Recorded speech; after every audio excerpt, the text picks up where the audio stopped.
Filipino lumpia. It's notably probably the most popular Filipino food, and rightfully so. It is so delicious. It is some kind of meat. This one is beef with onion, carrots, and cabbage wrapped in the spring roll wrapper and then deep fried. And it's just delicious. It's just a great size for appetizers, and it's highly requested for a lot of parties that I attend. And if I have time, I do make it myself because it's really easy. It is a little bit time consuming, but it's one of those that you can make in bulk and freeze and then fry up when you need to. So stay tuned, and I'm going to show you how I made this lumpia. First, I cut up the onions into tiny or thin pieces. Then we shred the carrots, tiny pieces, and then cut up the cabbage as well. Here we mix up the ground beef. You can use pork or chicken, but I like to use beef sometimes. It just tastes really good here. And then you mix in the veggies that were shredded. Just catching all the ones, because it's kind of nice to have other ingredients aside from the meat. I really like to have my carrots and my cabbage there. So you add all of that and then you mix them. Don't forget to season to taste with salt and pepper, a little bit of soy sauce, and then I add some eggs to just make them adhere to each other.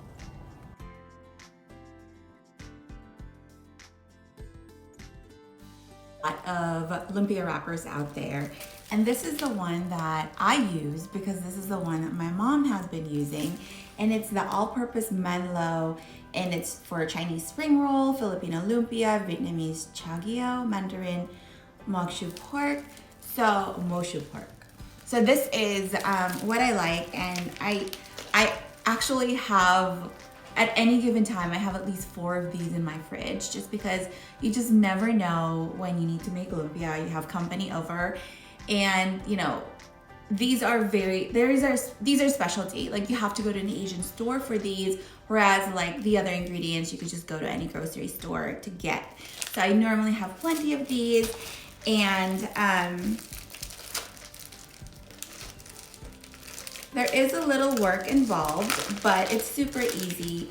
And usually if you have like a helper, that's normally what I have them do. Like, okay, I want you to separate the sheets. So they come like this, and pretty much what you need to do is you separate them.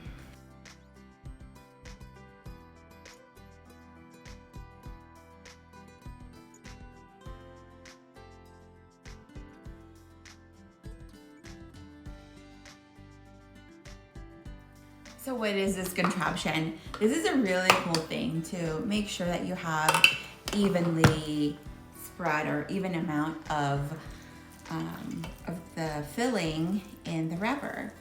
So pretty much you stuff it in there. I think I've seen these used for like sausages, and I think it just works really well. Sometimes you use the old-fashioned way is using a spoon and you spread it out, which totally works, and I do that sometimes if I'm in a rush or I'm not doing a whole lot. If you just have like 10 pieces to do, then that totally works. I've also done like for the icing, I've done that too, but it's just hard to work with that paper or that filling thing. So you don't stuff it too much, but you will have to refill later. So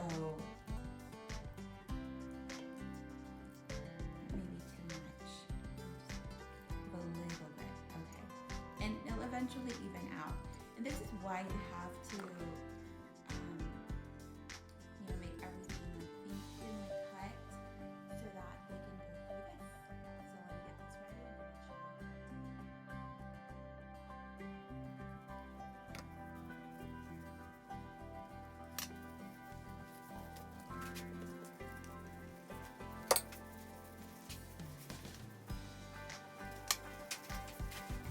this ready and Okay, so one thing that I learned for a lot of restaurants is, you know, you do have your lumpia, and it's, I don't know, that's like maybe 8 inches. So they actually cut it into 3s. So that's what I'm gonna do. Because these are finger food, like appetizers. So you know, it just feeds more people, and it's just easier to eat instead of having like an 8-inch lumpia. They're not like evenly cut, but it's a good size. And then I'm heating up my oil right now, and then when it's ready to go, I'll be dropping these in, and then you cook them. Because they're very thin and they're beef, normally I put about maybe 6 to 8 pieces for each batch, and then I cook them for about 5 minutes, or when they're like golden brown. See you later.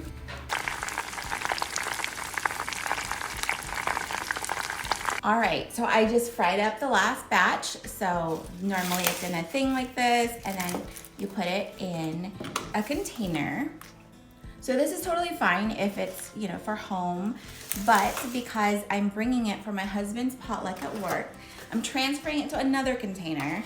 And I like to put one of these paper doilies, just because it, you know, it's oily, it absorbs some of the oil, and then you start kind of placing them like so. And you know, it can be, you could just pile it up. Normally, if there's things that are kind of like this, you know, you set it aside, and that's something that you can eat at home. That's probably what I'm going to be doing, because obviously you want it to look nice and presentable. So you would place the ones that look really good, and that's just something that I do. You know, like, it's up to you if you don't really care. But there's plenty. I think I made 100. Well, there's like 120 pieces total, and you just kind of place them. So I'm gonna do this. I'm probably gonna fast forward.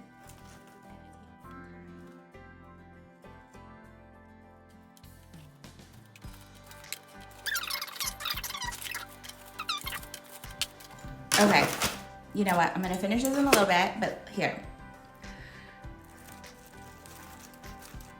It is nice and crispy. It's a great size for appetizer, so here we go.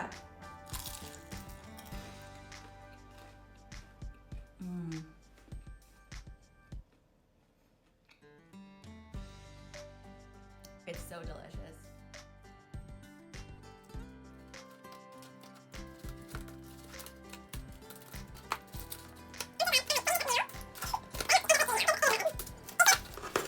It just tastes like home and happiness, and you know, because it's definitely a celebratory food in the Philippines. And I like to say, like, is it even a party if there's no lumpia? If it's a Filipino party, there normally is usually lumpia, and it just brings about all these fun memories I had celebrating all the, you know, accomplishments or birthdays or anniversaries or whatever it is with my family. So just throw it up there. Of course, there's the sauce, but I have like a brand new bottle that I've also been dropping off. There it is. For this, I'm serving this. I'm gonna wrap it up in a foil, and then sweet chili sauce. I don't make my own sauce because there's a lot of places that make them really well. This is something I bought from Albertsons just because I didn't have time to go to the Asian market to buy it, but it's just as good. I mean, you don't even need a sauce. This thing is so delicious by itself. Okay, bye.